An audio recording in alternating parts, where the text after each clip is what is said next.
Hello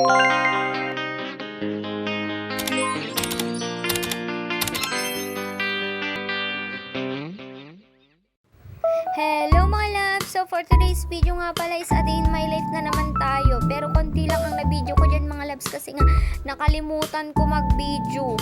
At ayan, nagtupi lang ako ng kumot namin at inayos ko lang yung mga unan namin. Pagkatapos yan mga loves, syempre bubuksan ko na yung kurtina para naman pumasok ang mga blessings.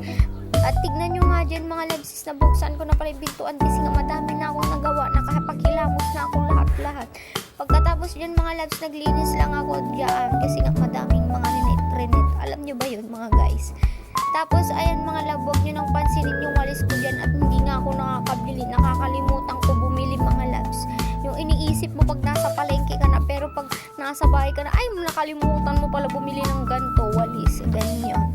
At pagkatapos yan mga loves, nagpakain na pala ako ng bibi at manok.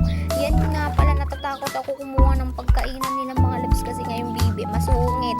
Kasi nga may anak sila, kakapisa lang, kaya ganyan nanunuka siya. Pagkatapos yan mga loves, syempre yung manok ko naman ang lalagyan ko ng pagkain. Alangan naman yung bibi lang, diba? Pagkatapos dyan mga love is eto lang nga pala yung video ko at yan nga lang ang na-video natin kasi nga nakalimutan ko mag-video, kaya hanggang dito na lang ang ating video mga loves. Thank you for watching. See you on my next video.